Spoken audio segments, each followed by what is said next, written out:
We're going to be trying this one more time here. So, last time around we had technical difficulties. I was hooked up to some Bluetooth thing.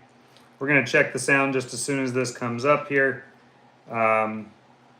It should be, where are we at?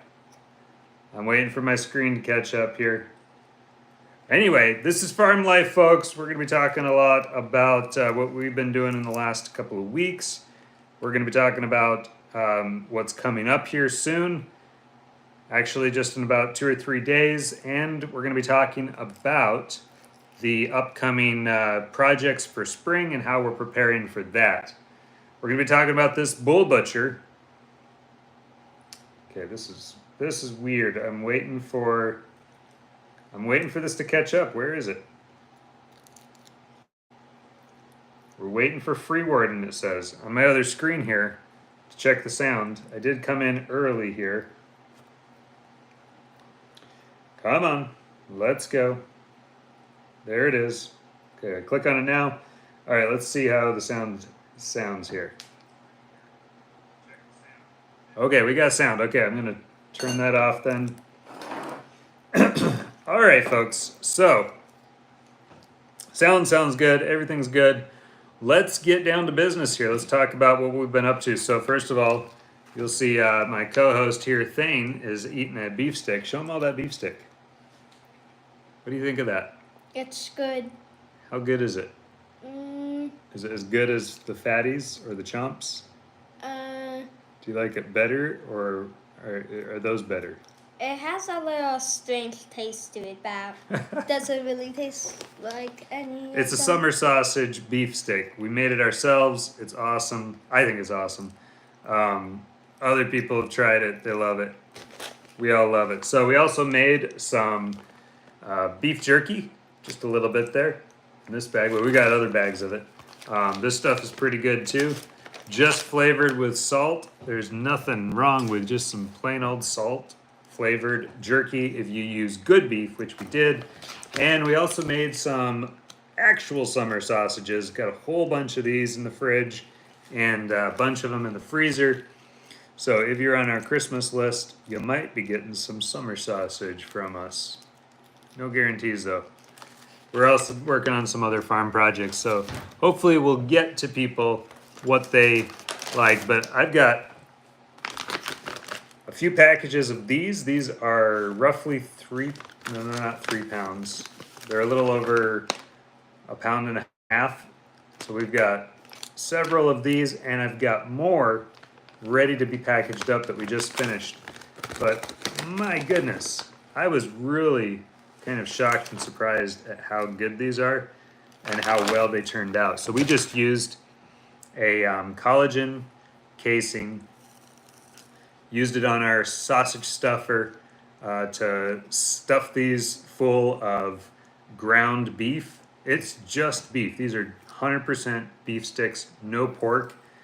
And you might wonder, you might think, okay, well, they're not going to be that tender. They're going to be a little more on the richer, beefy side, but they're actually amazing. We added some extra leaf fat from the internal organs, the fat that protects those. We added some extra of that fat to these, and they are supple.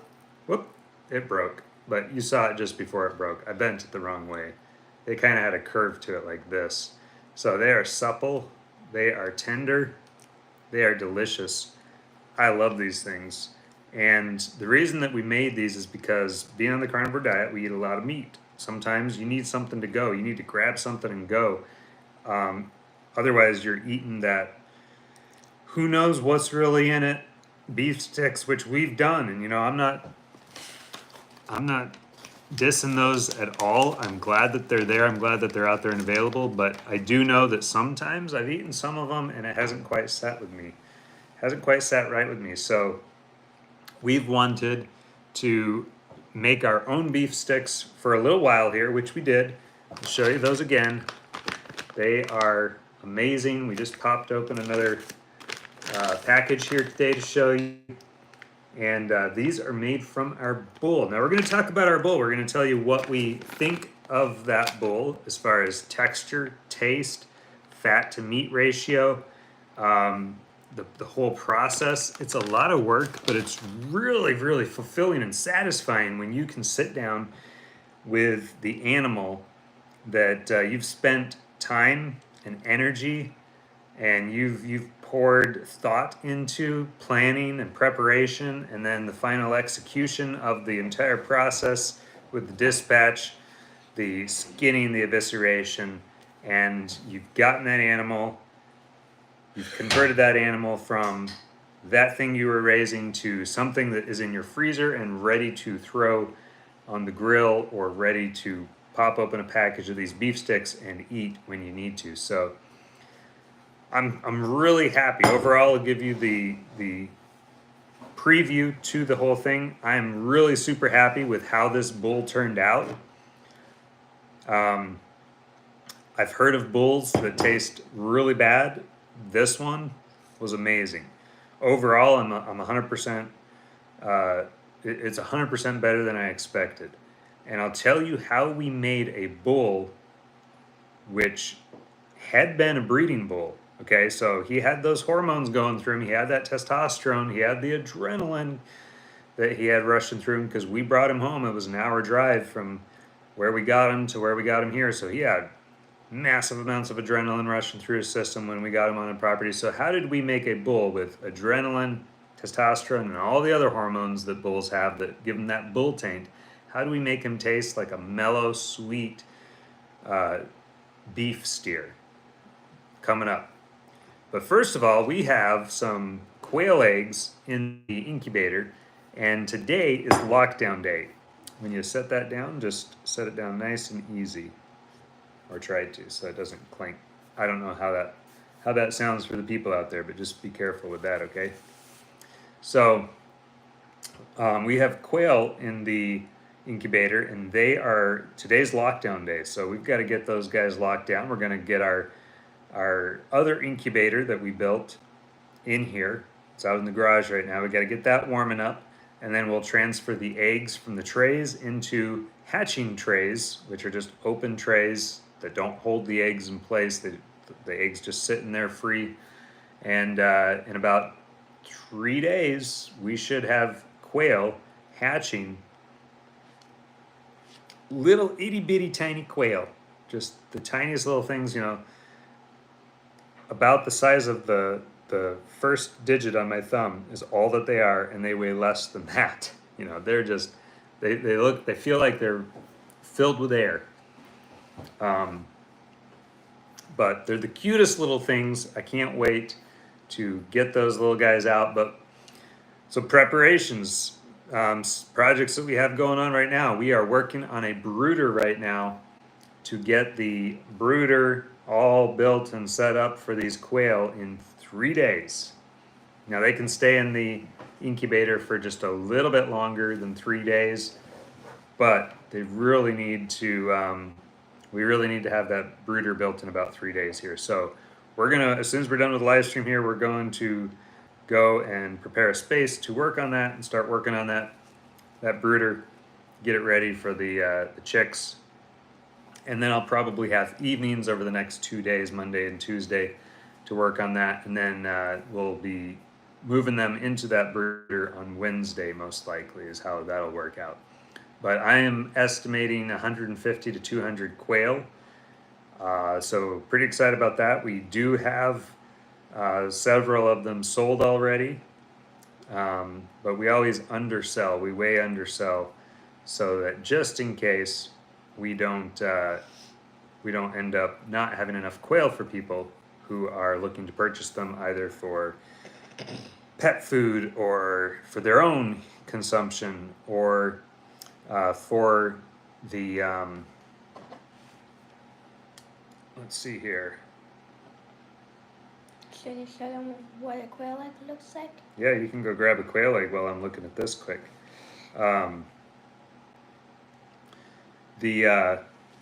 So, where was I? My goodness. You can go grab a quail egg though. Oh, you got one. You got one already. So this is a quail egg. So, yeah. It's in there. What is in there, or the size of this egg here, smaller than the first digit of my thumb here, and I don't have big hands, so you can imagine, like, these things come out of there, and yeah, show them that bigger egg. This is a monster quail egg. That quail egg is about half the size of one chicken egg, maybe half the size of a medium chicken egg. So they're tiny little buggers, but just the cutest little things, and they all run around and race around like crazy after they hatch. Pretty excited to see those guys come out. We have 2 new lambs. We had 2 lambs born. I don't know that we've put that out anywhere, but make sure that you, let's see here. I'm gonna just share this real quick.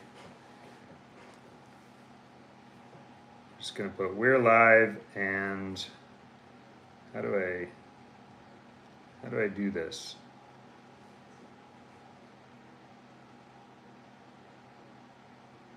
Gotta discard the post. Okay, let's try this again. Share Facebook. There we go.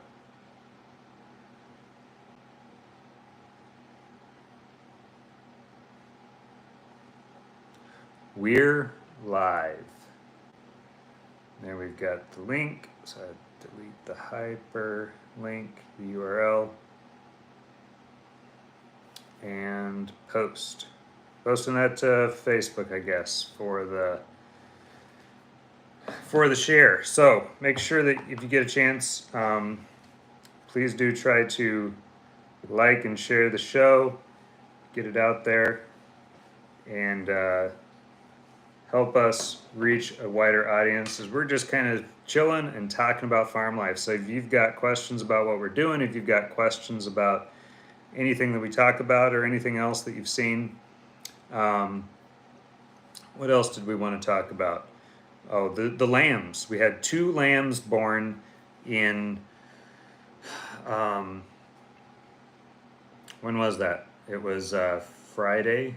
I believe it was like Friday morning they were probably born, or even, see, we went out there and we found these 2 lambs, all dry, warm mouths, wet mouths. They'd been eaten, and so everything was great. Born to an experienced mama. She has always had 1 lamb, but this year she gave us 2. So I'm pretty excited about that. That's pretty special. I'm really glad that we got 2 lambs out of her finally.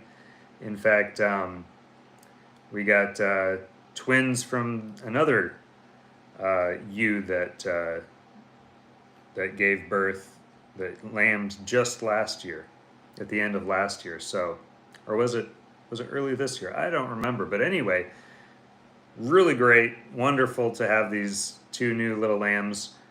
They're both males, and so they're going to be, we'll be banding them, and they're so cute though. You know, it's always weird. It's this weird kind of oxymoron of a thing. Like, it's a very counterintuitive thing that you really enjoy the animals, you love your animals, you love these little lambs. You know, picked them up and they're just the cutest little things. You just want to hug them and hold on to them, and they just sit there and they're happy. And but you know that they're also they're food for you. But by the time you butcher these lambs, they are not they don't look like lambs anymore. They're not cute. They're still a lamb per se, for all intents and purposes. They are a lamb, because anything under a year old is a lamb. Yeah, go ahead. But very, very cute little lambs. It was a real joy to go out and see them. My parents came over and visited the farm. We had a great time. We ate beef from our bull, and more beef from our bull, and we had egg bake, and we had some shrimp, and we had just great fellowship. It was a great time, relaxing time, talking over the Friday, Saturday. So they left yesterday. they're on the road, hitting the road in their new camper van, and dealing with a little bit of trouble here and there with that, but I think they got it running. They got it on the road. There's some problems with the fuel injectors, and then a problem with a gasket. Um, and altogether, though, it was I think they're pretty happy to be on the road. They've got a lot of work they want to do on that. So got to see the inside of it, and it's basically one of those Sprinter vans with a shower and a microwave slash convection oven, I believe is what it is, and a sink and running water and electricity, and there's solar panels up on top. It's really the coolest thing. So they are basically it's a mobile home, but an actual mobile home that you just hop in and drive down the road. So it's pretty cool stuff. What did you think of that? Mm. Well, first it'd be a really cute thing to live in. Like, Yeah. as like the girls and me were like, we could just get one of those and then just live our lives on a road. Yeah, that would be pretty fun.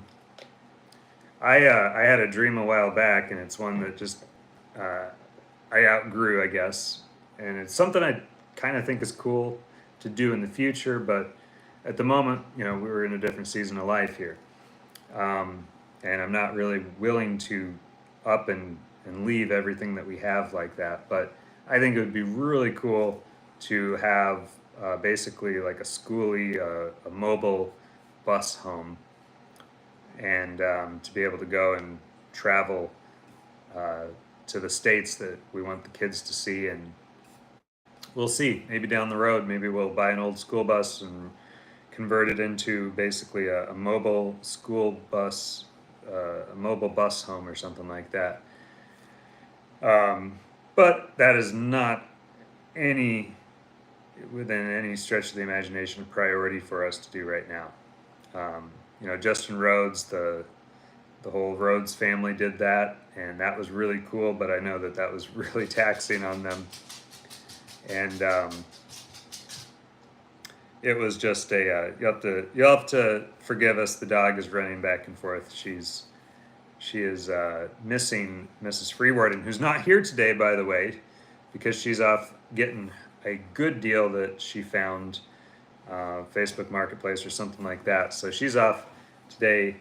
You got to take those opportunities when they arise. You know, they're not going to stick around forever. So you could just leave. You could just leave her alone. Just leave her.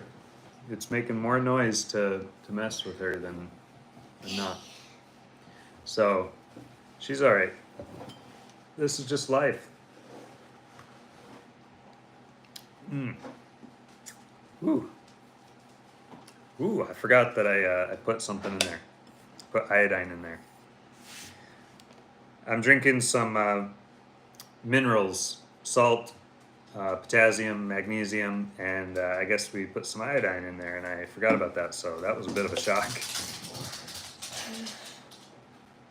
Anyway, okay, maybe she's gonna leave us alone for a second here. But yeah, we just need to sit and let her do her thing. She's gonna run back and forth. It's fine. All right, so bull butchering. That was quite a job. I know I talked about this a little bit last time, but that was something that I did in a. We planned it out. We were ready to go. We had prepared this bull for butchering, and it was the day. I had to go help a friend move a whole bunch of railroad ties and fence posts out of a trailer, so we got those offloaded. I was super tired after that, but came home and had to butcher that bull anyway. Ended up stressing my arm here. I had tendonitis in my arm for a little while. I'd press right here and I would manipulate my thumb, and I'd feel this grinding, popping feeling. It was something else, but that was just from me, basically, with me in a tractor, pretty much butchering that bull by myself. So we got it all butchered up.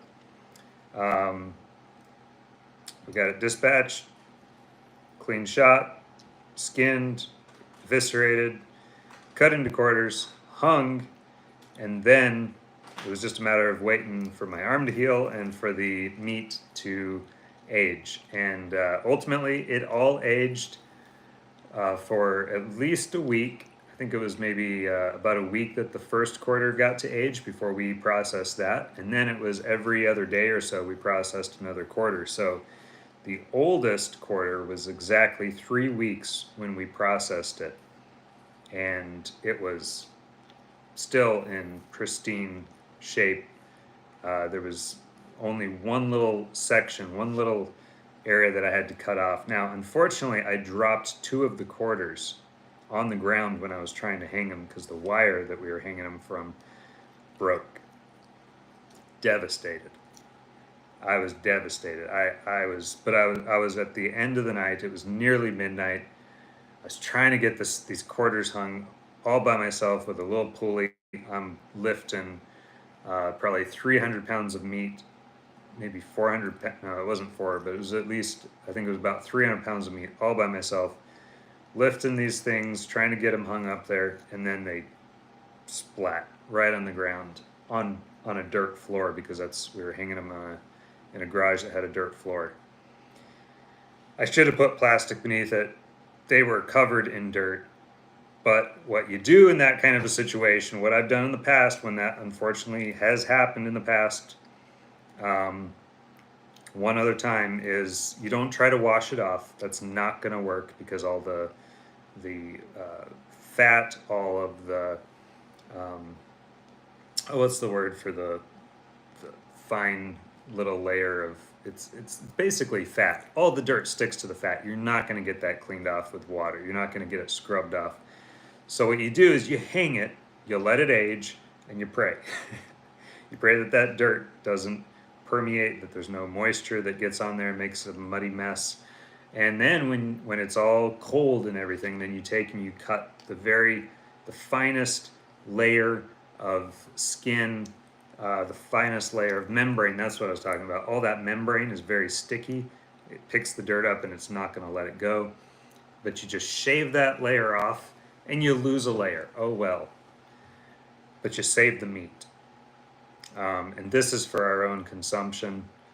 And I would do it very differently if I was doing it for somebody else. But we don't even have a proper facility to do this legally for anybody else. So we don't. But doing it for ourselves, we do it just like you do a deer, just like you do a sheep or a goat. So we got them all hung. Time went by, they aged.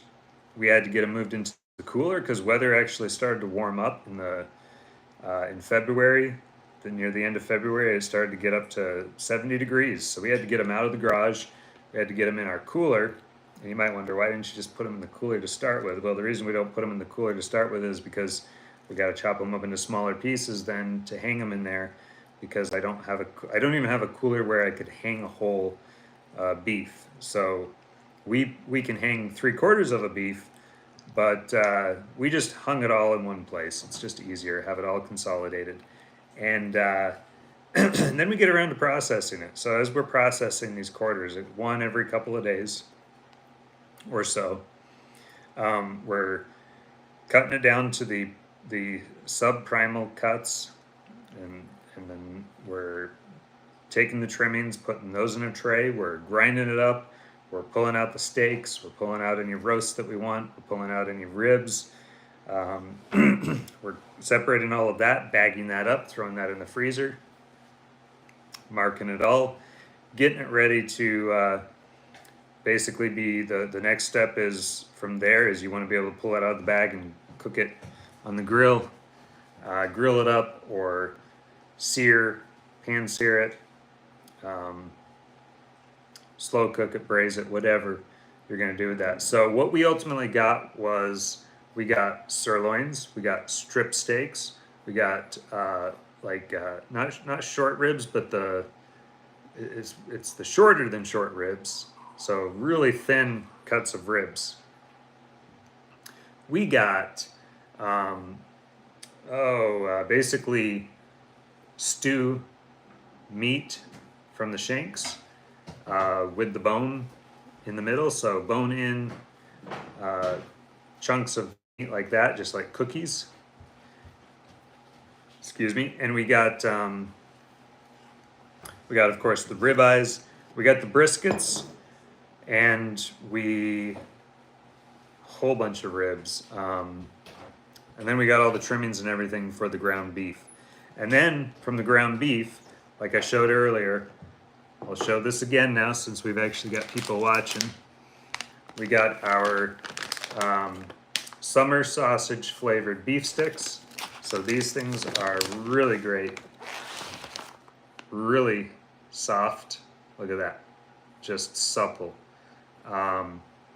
This is about what one fatty is from Quick Trip or Quick Start or Casey's. You go to the grocery store, you go to the gas station, you find these big fat 2-ounce meat sticks that cost around $3 a piece, maybe more, depending on where you're at. These things, $3 a piece for one of these. So in just what I got the other, oh, do you want one? He wants another one. He's hungry, I guess. I guess they're good enough. They got Thane's approval. We got those. We got something like, if we were to go out and buy what we made, easily $1,000. Like we would have spent $1,000 on the equivalent of what we've made, easily, at least. Probably more. So making it ourselves, even though it took me about a full day to make those beef sticks. But we have 50 plus pounds of it, I think. We also made some summer sausages. So these are delicious, actual summer sausages. The beef sticks are summer sausage flavored, same recipe as this. So we made these summer sausages, and we packaged up some of those for some gifts as well. So those are in the freezer, just waiting until we are ready to give those away. We made some beef jerky. Trying to think if I have forgotten anything else, but that's maybe I missed one thing. I can't quite remember, but we have ribs, steaks, ground beef, beef sticks, summer sausage, beef jerky, and it all tastes amazing. It all tastes really good. I'm really happy with this. So how did we get a bull to taste so good? So first of all, I stopped trying to force this. Well, I never tried to force this animal, but in the past I've tried to force animals to be something that they weren't. This bull was not meant to be grass-fed. He wasn't bred to be a grass-fed bull. So we didn't try to exclusively grass feed him. Now, all cattle need hay. They need that roughage. That's absolutely necessary for their rumen to stay in shape and be healthy. But many of them today are grain dependent, okay? And that's not necessarily a good thing. It makes them tender, it makes them taste good, but they can't just subsist off from grass. They can't just subsist off from hay. They can't just subsist off from legumes like alfalfa and clover, which is really sad because that's the way that the animal was designed, was to be able to eat nothing but grass and hay and weeds and alfalfa, and that's not to say that no cattle out there can't eat that way anymore today. There are some who have maintained their grass genetic qualities where they can get fat basically eating air. They don't eat just air, but obviously they eat a ton of hay and grass. One breed, which we found is always, I don't think there is any herd of these animals that I'm aware of that can't subsist off from grass, just grass, and can't grow fat on just grass, and that would be the Aberdeens or the lowline Angus.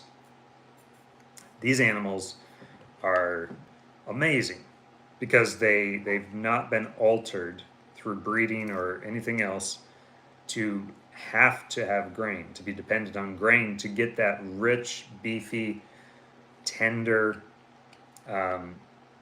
just delicious flavor that we've all come to love and know as cow. as beef. So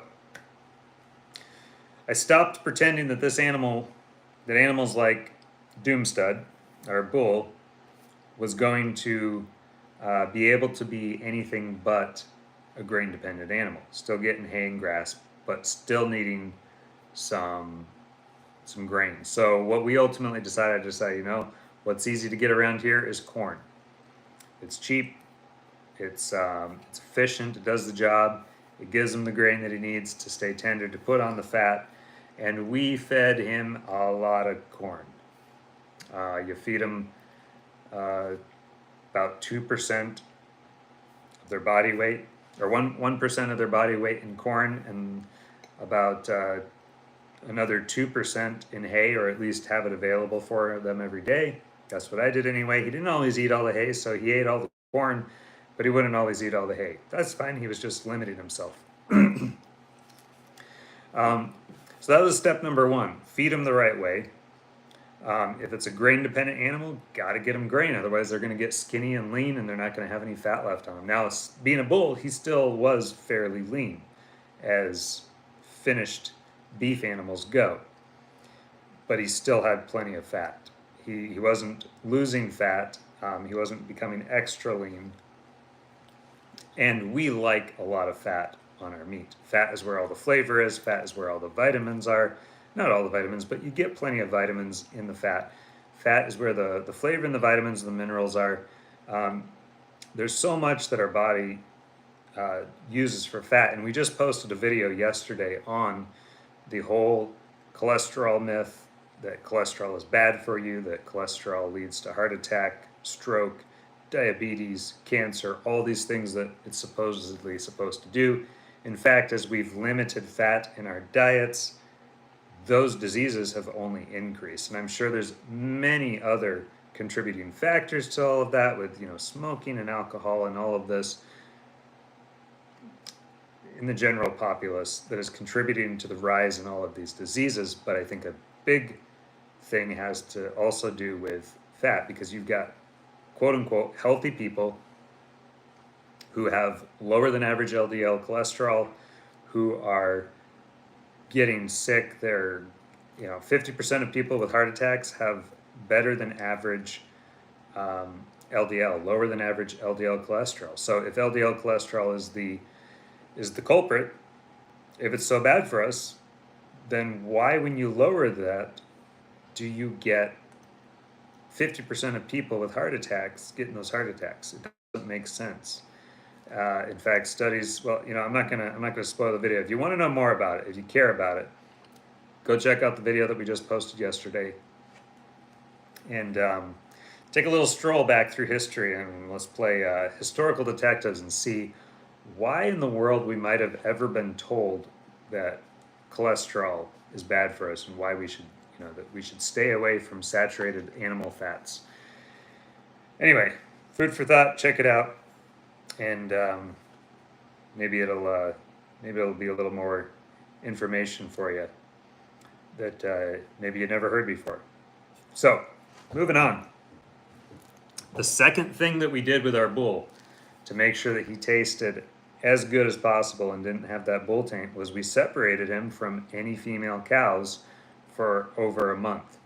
And we made sure that he wasn't with any female cows before that he could breed with, because all that is just something that hypes those bulls up and gets those hormones running through their system. They'll basically be perfectly fine and happy and healthy for a good while without the opportunity to breed, as long as you keep them with some other animal. So we actually had our bull with our pigs, and he loved it. He hung out with them, he ran around with them, he didn't hurt any of them, and they seemed to enjoy his company too after a while. It took a couple of days, and then they weren't scared of him anymore. But we kept him away from the females, because the pheromones that they put off, even when they're not in heat, just can get those bull juices flowing and make them a little stronger tasting. So we made sure We kept them away from all of them, and that was basically it. And then we just made sure that we kept feeding them enough. So as long as an animal is being fed and it's continuing to grow, it's going to remain tender. It's when they stop growing that the muscles kind of set in, and they don't atrophy, but they kind of get set. And at that point, the animal's muscles are only you only have growth and replacement of the cells every so many years, as they just naturally turn over dead cells and replace them with new cells. So we just wanted him to overall keep growing, keep putting on weight, and we got an amazing tasting bull. So a bull versus a steer, for those who don't know. A steer is castrated, okay? You can look that up if you don't know what that means. A bull is not. He's intact, okay? A steer can't make babies. A bull can make babies. We'll leave it at that. So I wanted to try a little experiment. See if we could actually get a really good tasting bull versus what you normally expect you're getting in the stores is a steer or maybe a cull cow that's just not going to be used for reproduction. And as the stories go, you cannot get a good tasting bull. The rumors have it that bulls they have this taint. If they're intact, you can't avoid it. But I think we just proved that myth debunked. I was a little hesitant when I was a little worried about the whole process. I thought, boy, I've put, animals that size cost a lot of money. We'll just leave it at that. We put a lot of money, a lot of time, a lot of effort into this, and I thought, man, if this is something that I don't like, I'll still eat it, but it's gonna make it so tough.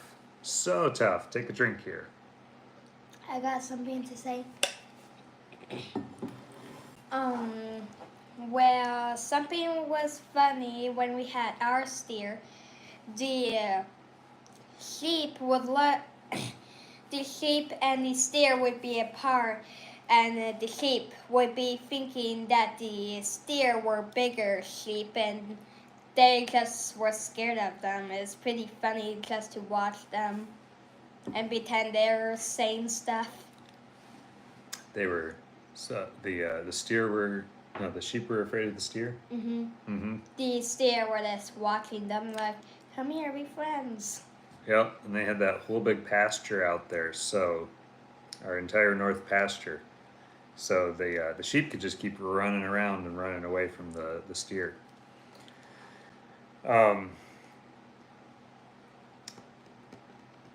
So overall, though, like I couldn't be happier.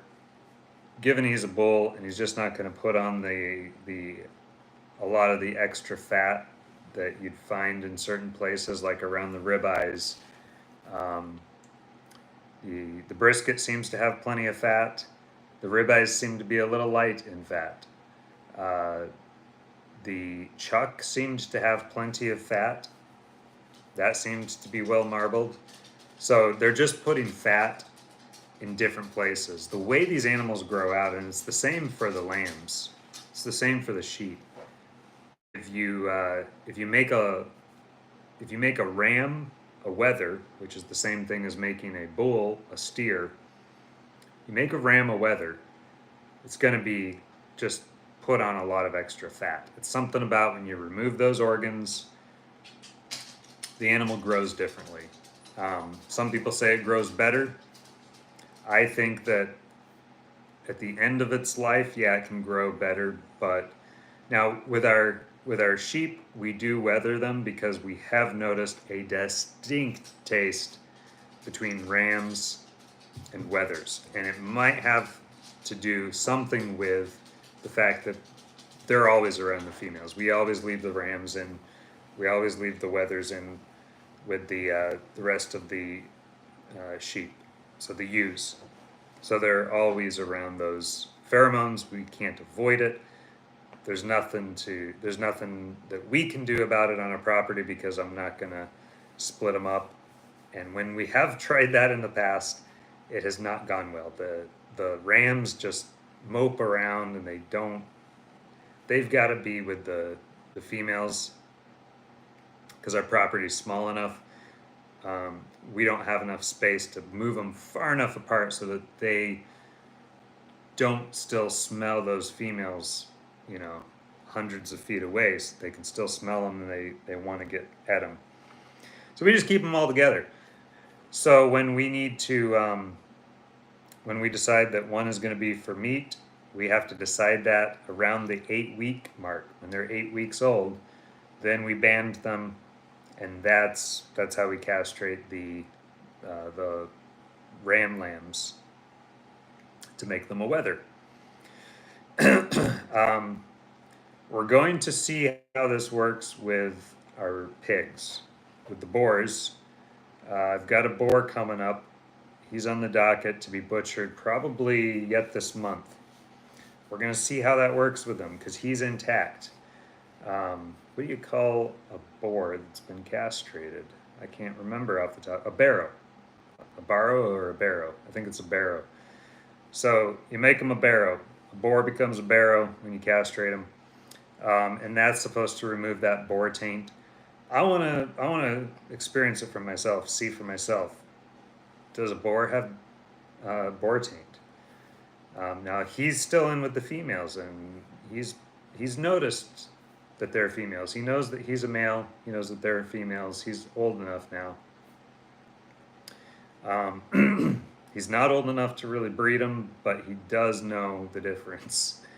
So we'll see if he's had hormones circulating and whatnot. I do have some other boars coming up here soon. If we butcher this boar and we don't like the way he tastes, we still have time that we can turn those others into barrows. I'm gonna play that by ear though. We'll maybe see if we can separate them from the females. I don't know. Don't have a good system for that because the pen that all of the feeders are in is right up next to the pasture where all the, we could put the females in one pen and the males in the pasture or vice versa. But they oftentimes just run together too. So, I don't know. We'll see how it all goes. We'll have to play it by ear. But all of the young boars that we are raising currently are for pork. And all the older boars, there are breeders. We've got two. We've got Floki and we've got Bjorn. And they are going to be, honestly, Floki might be going to the chopping block himself. He might be going to freezer camp. Because he's not been performing. He's not been doing his boorish job, if you would.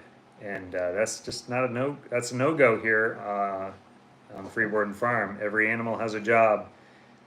You either, your purpose is to grow big and fat and fill our freezer, or your purpose is to be food for somebody else, or your purpose is to be a breeder, or your purpose is to be a feeder to sell to somebody else. That's pretty much it. It's the circle of life. And we take good care of the animals, but they all got to fulfill a purpose. And if you're not fulfilling your purpose, then you might have to go.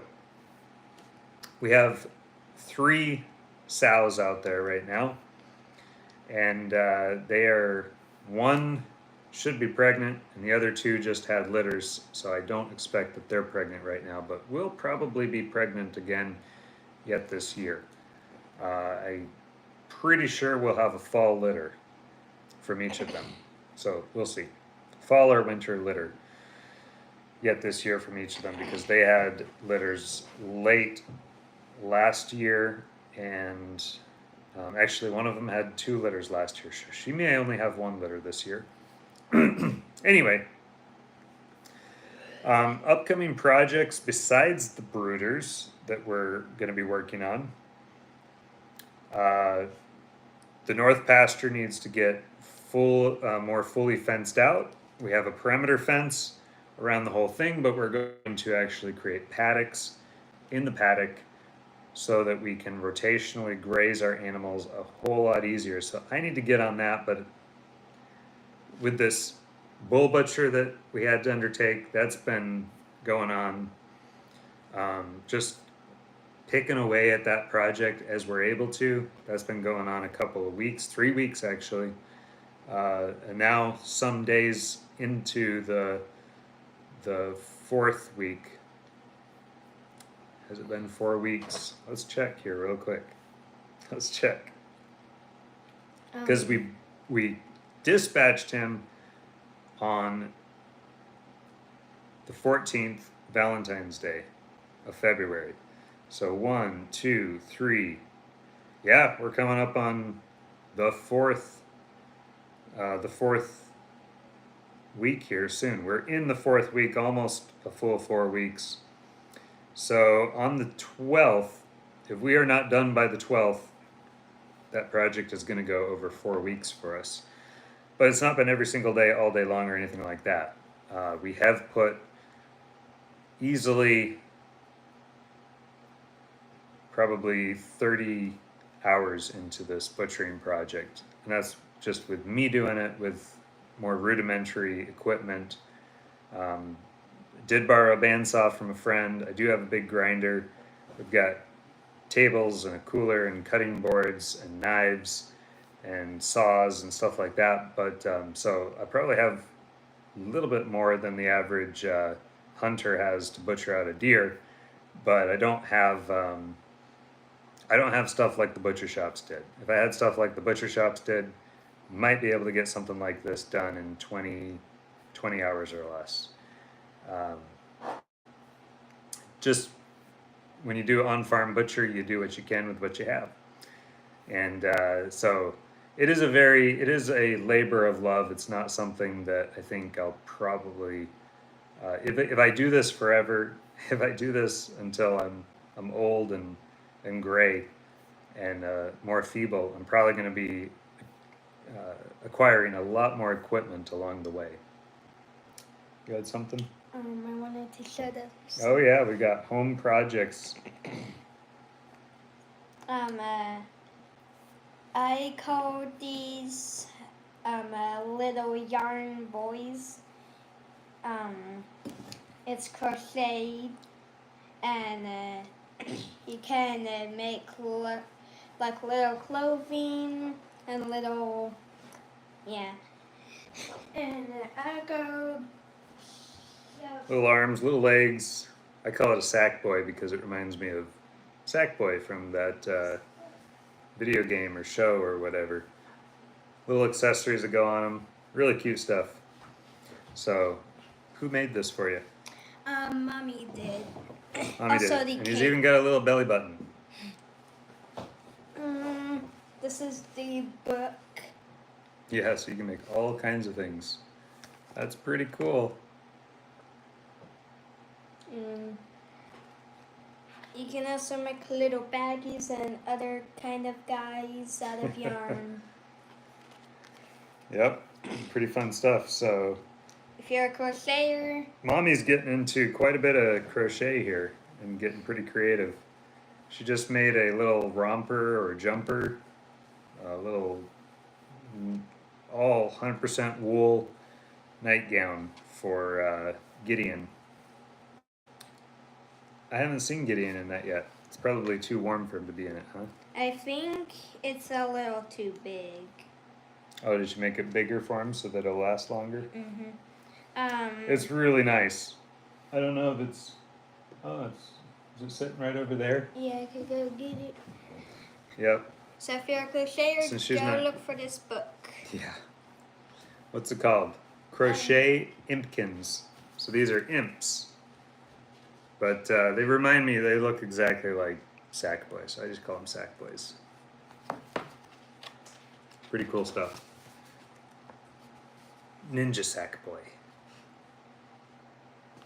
I think it's like Bandit or something. Oh, Bandit. Zero. Zorro Sackboy. This is it. And we bought a bunch of buttons and yeah. Yeah, so this is All wool, handmade. Oh wow, that's heavy. Oh, But wool would be very, very pretty. Very nice craftsmanship. And yeah, buttons. Some pretty cool wood buttons there. I like it. And then a little hoodie. I was thinking that maybe Mommy could put bear or rabbit ears on it. Like, let's say some ones. So this is our version of G.I. Joe's, I guess. I had G.I. Joe's growing up. He has Impkins. Little sack boys. So what else? What other types of accessories do you want for your sack boy? Well, I was thinking if I got another, I might get like wings on him because Wings. does show how to make wings. There's all types of horns and things. I'm gonna go to accessories. There's also cute little bee guys. Yep, so just gotta go to here, accessories. So Bags. Yep. And little backpacks. So there's little bags that you can close up, and then little like purses. And I was thinking I could get a purse or a little cute baggie to Like make a shoulder bag. Yeah. It also looks like they got small little toy books because there's a funny little thing right here.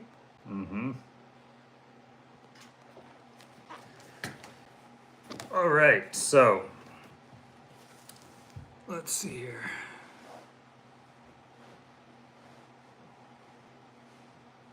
Oh, Mommy waved in the comments. All right, so we're probably going to end this if there are no questions, comments, anything like that that comes up in the next minute or so. Got to get to work on the next thing, and need to, let's see. Oh, other projects. Before we end here real quick, we were talking about other projects. So we've got the brooders to build. We've got the pasture to fence in. It's fenced in. We need to now subdivide it into paddocks so we can get on that rotational grazing this year and knock that out of the park. That'll be absolutely necessary with all the animals we have to keep them moving so that they don't overeat an area. And we need that to keep replenishing. We need it to keep growing back efficiently and quickly so that we've got more feed for the animals the next time they hit that paddock. Oh, let's see here. Other big projects. Yeah. Do you mean by like fencing is like there's little blocks and then we have a road so like the animals can't get onto the road, but we can like move them around like to a different spot. Like each place has like a little gate or like that little wire fence that you made once.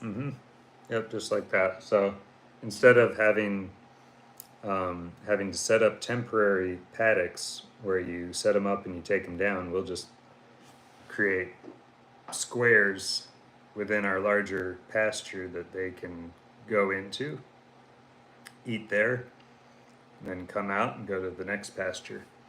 And we'll just keep moving them around the pasture that way. So that'll be a lot easier. It'll be a lot of work to set it up, but once it's done, then we're done. And we don't have to worry about it anymore. What about the other pasture? Would that be for like the chickens? This pasture on the other side, that one's actually, the south pasture is set up so that we can easily subdivide that into paddocks. And then we can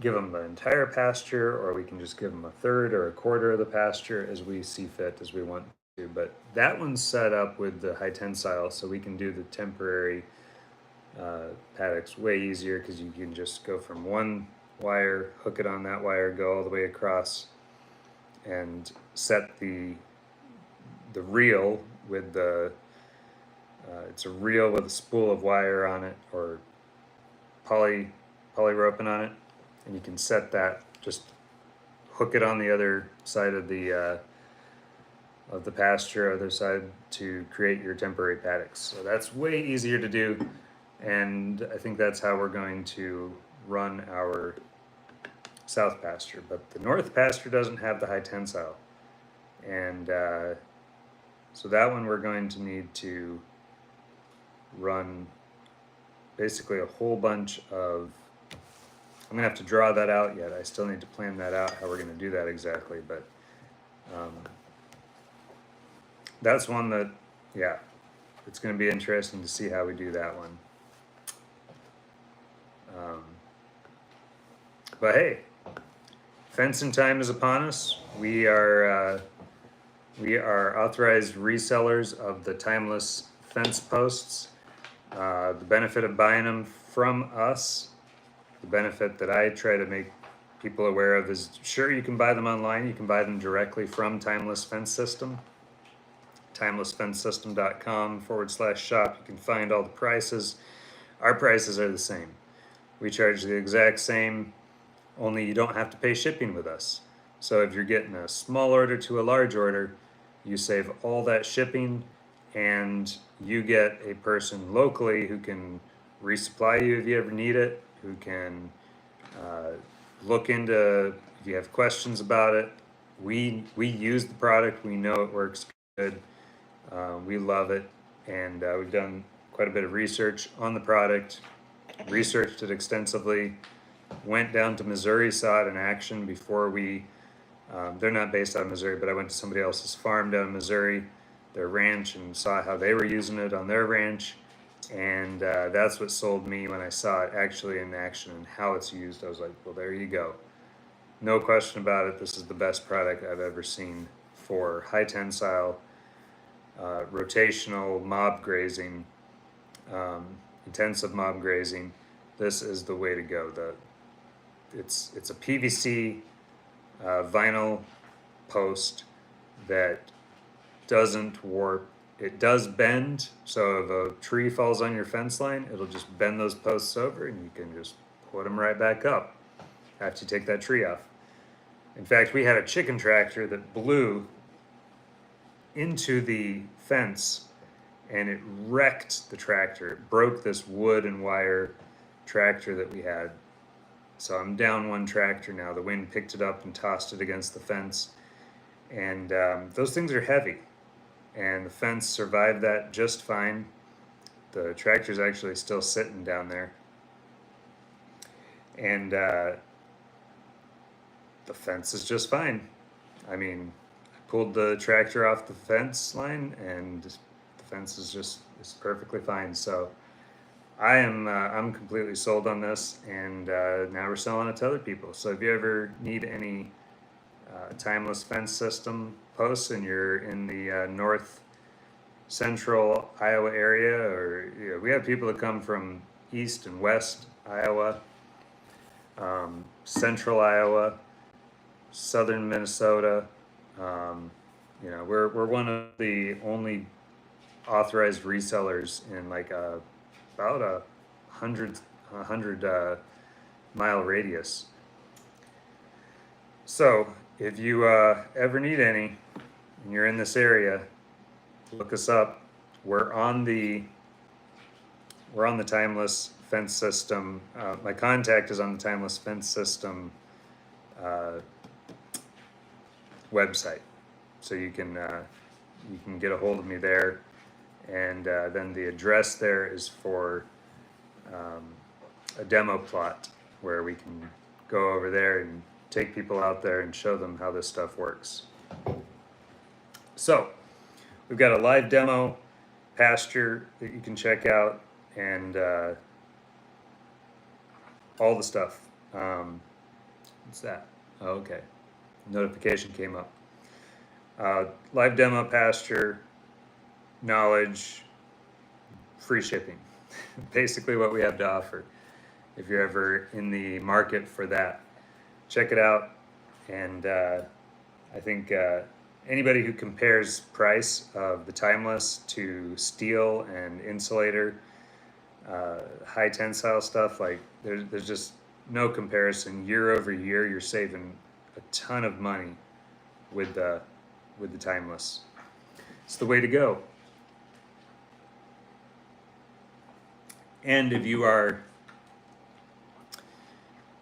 so not only that, but if you're looking for something to do rotational grazing with, it is hands down the best system I've seen. You don't have to worry about posts breaking. A lot of these fiberglass posts that people use just snap right off. A deer jumps over it, clips it with its foot, and it breaks.